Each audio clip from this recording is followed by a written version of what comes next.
اکثر والدین جب آفس وزٹ کرتے ہیں یا پھر زیادہ تر جب فون پہ بات ہوتی ہے ایک کمپلین کرتے ہیں، بلکہ کمپلین کی بجائے اگر میں پرابلم کہوں تو وہ زیادہ مناسب رہے گا. ایک پرابلم شیئر کرتے ہیں اور وہ پرابلم یہ ہے کہ سر ہمارا بیٹا یا بیٹی ہماری بات نہیں مانتے. اکثر مجھے رات کو بھی کال آ جاتی ہے، کبھی 9 بجے آ جاتی ہے، کبھی 8 بجے آ جاتی ہے، سر یہ بچہ میرا کہنا نہیں مان رہا، کھانا نہیں کھا رہا. تو میں پھر مذاق میں کہہ دیتا ہوں فون رکھ کے میں ابھی آیا آپ کے پاس.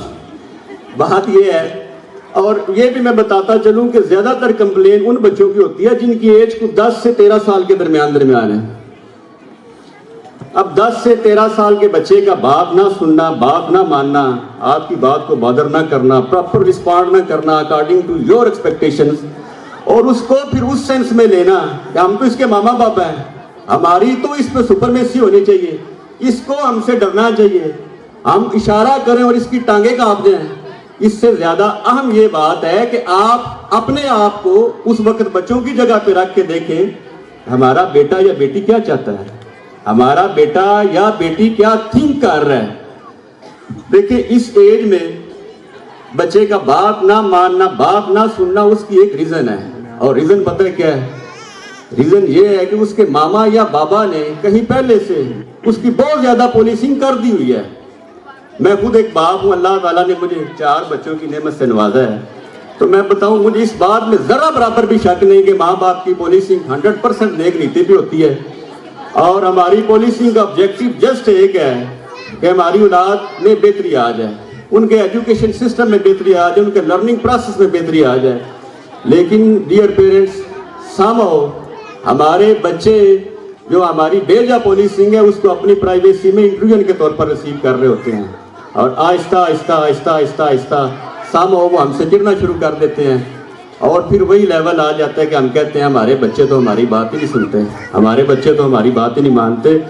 اس کے لیے سب سے جو پہلا کرنے کا کام یہ ہے وہ یہ ہے کہ اپنے بچوں سے اپنا کنیکشن ریسٹور کریں، اپنے بچوں سے اپنا کنیکشن ریسٹور کریں. اور کنیکشن ریسٹور کرنے کا طریقہ یہ ہے آپ اپنے بچوں کو، اپنے آپ کو اپنے بچوں کی جگہ پہ رکھ کے دیکھیں کہ میرا بچہ کیا چاہتا ہے. They don't want you to interfere in their life, so please don't interfere in their life. میں بالکل یہ نہیں کہہ رہا کہ اپنے بچوں کی سپرویژن چھوڑ دیں، اپنے بچوں کی مانیٹرنگ چھوڑ دیں، یا اپنے بچوں کے لرننگ پروسیس کا حصہ بننا چھوڑ دیں. آپ اپنے بچوں کی سپرویژن بھی کریں، ان کی مانیٹرنگ بھی کریں، لرننگ پروسیس کا پورا حصہ بھی بنیں. مگر جو آپ کے بچے کا کوئی کمپلین ہے، جیسے کچھ دن پہلے مجھے ایک بیٹی کے گھر سے کال آ رہی تھی، میں نام نہیں لینا چاہوں گا، کہ سر یہ نا برش نہیں کرتی. اسی طرح ایک بیٹے کے گھر سے کال آ رہی تھی کہ سر دن رات موبائل دیکھتا ہے اور ہمارا کہنا بھی نہیں مان رہا. جب کمپلین ہی یہ ہے کہ یہ ہمارا کہنا بھی نہیں مان رہا، تو میرا موقف ہے کہ آپ کو اسپیسیفک ٹائم کے لیے اسے کہنے چھوڑ دیں. یعنی آپ کے کہنے پہ وہ جس میری بیٹی کا ایشو تھا وہ برش تو نہیں نہ کر رہی، کمپلین ہی ہے کہ نہیں کر رہی، تو کیوں نہ ہم 10 دن کے لیے کہنے چھوڑ دیں. 10 دن نہیں کرے گی تو اللہ معاف کرے خدانتوں کو کچھ نہیں ہو جانا. اور اسی طرح جس میرے بیٹے کی کمپلین تھی، بلکہ بہت سارے بیٹوں کی کمپلین ہے کہ یہ موبائل ایڈکٹ ہیں، گیمنگ کرتے ہیں، تو میں کہتا ہوں کہ اسپیسیفک ٹائم کے لیے جسٹ فار 10 days انہیں کہنا چھوڑ دیں. بلکہ ایک کام کریں، جب آپ کے بچے گھر میں ہوم ورک کر کے فری بیٹھے ہوں، ریلیکس ہوں، ان کے پاس جائیں، انہیں کہ بیٹا میں آپ کو موبائل نہ لا کے دوں، ان کو موبائل دیں. اور پھر اس پہ کرنے کا کام یہ ہے کہ بچوں کو موبائل کے ریلیٹڈ ٹاسک دیں.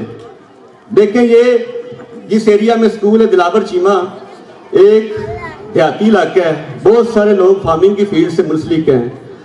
تو بچوں کے باپ انہیں کہہ سکتے ہیں کہ بیٹا ہمیں ذرا پتہ کر کے دکھاؤ، کہ ذرا گوگل تو کرو فلاں کھاد کا کیا ریٹ ہے، فلاں جو یہ دوائیاں کیڑے مارنے والی دوائیاں ہیں اس کا بیٹا ذرا ریٹ تو پتہ کرو.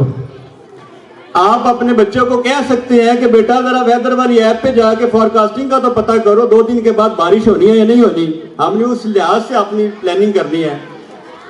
میرے اسکول میں ہی پری 9 کا بچہ ہے عبداللہ، اس کے بابا ٹرانسپورٹیشن کی فیلڈ سے ہیں، تو عبداللہ کے بابا اسے کہہ سکتے ہیں کہ بیٹا مجھے ذرا گوگل کر کے پتہ تو کر کے دو فلاں گاڑی کا ریٹ کیا ہے، ذرا OLX پہ جا کے پتہ تو کرو فلاں ماڈل کی گاڑی ہے اس کا ایوریج ریٹ کیا ہے.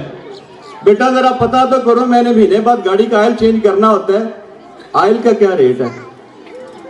اسی طرح بچوں کو، یعنی اس اسکول میں میرے بہت سارے ایسے بچے ہیں جن کو میں ذاتی طور پہ جانتا ہوں، جن کے بابا فارن کنٹریز میں جاب کرتے ہیں یا اپنا بزنس کر رہے ہیں. وہ ساری مائیں اپنے بچوں کو کرنسی کے ریلیٹڈ ٹاسک دے سکتی ہیں کہ بیٹا ذرا گوگل کر کے دکھانا آج پاؤنڈ کا کیا ریٹ ہے، آج ڈالر کا کیا ریٹ ہے. دیکھیں ایسا کرنے سے ہوگا پتہ کیا، آپ کے بچوں کا پرپز اچیو ہو جائے گا. انہیں لگے گا کہ ہمارے ماما پاپا جس چیز میں ہم انٹرسٹ لے رہے ہیں اسی کے ریلیٹڈ ہمیں ٹاسک دے رہے ہیں، اور انشاءاللہ پھر آہستہ آہستہ آپ کا ان سے کنیکشن بننا شروع ہو جائے گا. اور وہ جو پہلے پرابلم تھی نا کہ بچے ہم سے چڑھتے ہیں، انشاءاللہ ختم ہو جائیں گے. دیکھیں میں آپ کو اپنا بتاؤں، میں نے 2010 میں سپیریئر کالج احمد آباد سے ایز اے وائس پرنسپل اپنے اکیڈمک کیریئر کا سٹارٹ کیا تھا، اور تقریباً 14 سالہ پروفیشنل کیریئر میں یقین جانیے میں نے بہت سارے بچوں کو اس عمل کے ذریعے راہ راست پہ آتے ہوئے دیکھا ہے. ہوتا یہ ہے کہ ہمارا کنیکشن نہیں بلڈ ہوتا. ایکچولی ضرورت پتہ کیا ہے؟ ضرورت ہے ہمیں خود کو مینڈ کرنے کی، ہمیں خود کو چینج کرنے کی ضرورت ہے، اپنے بچوں کی خاطر خود کو چینج کرنے کی ضرورت ہے، اپنے آنے والے روشن کل کی خاطر چینج کرنے کی ضرورت ہے. میں ایک مرتبہ پھر آپ تمام پیرنٹس کی یہاں تشریف آوری کا شکریہ ادا کرتا ہوں. Thank you very much.